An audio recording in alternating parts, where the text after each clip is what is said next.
Welcome guys to Inken. Ito yung ating DC inverter builder, Re-aim. Ubos yung kanyang wire. Paano i-replace or palitan ang wire nito. Gasless welding. Ayan guys. Ito na, wala na siya. Wala nang laman yan. Ito guys, yung luma niyang wire. Ubusan na, hinila dito yan sa kanyang tip ng kanyang gun. So ito yung tatanggalin, ito yung lock yan. So tanggalin mo yan para mabunot mo yung luma.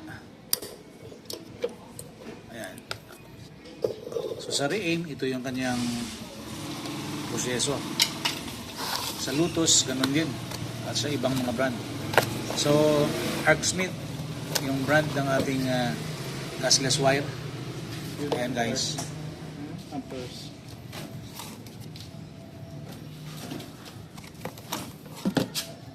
So, paano mag-install? Tinanggal yung luma. Ito ay palaging nasa ibaba para dito yan.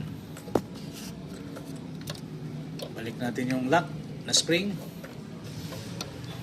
Tapos, yun. Gamitan mo ng kamay. Pag matigas, gamitan mo ng pliers.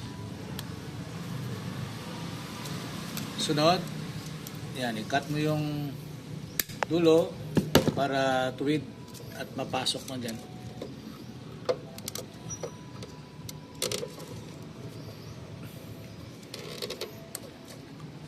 Ayan. So, dito yan lalabas. Ayan, yung wire.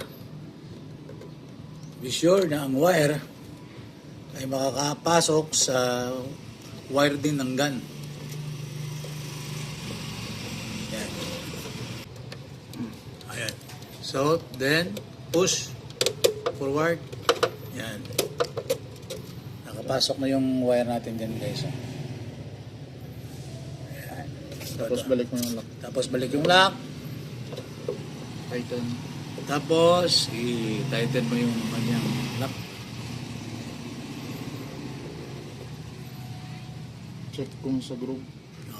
Ayan, dapat nasa groove ang linya.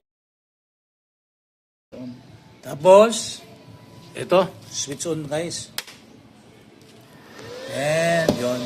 Tapos, yun, push mo yung gun. Hintayin na lalabas ito guys.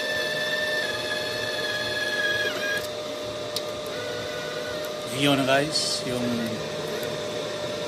dulo. Tapos, cut. Yung haba, ganito lang kahaba guys. Then, pili mo nang isara, ready ka for welding. Ayan guys, nakasabit na yung ating welding machine. Gasless. Yan.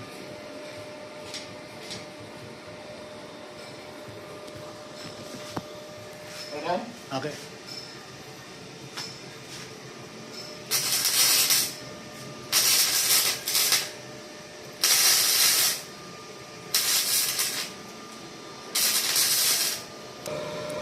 Ayan na guys. So yun lang ang tutorial natin. Thank you for watching Inken DIY TV.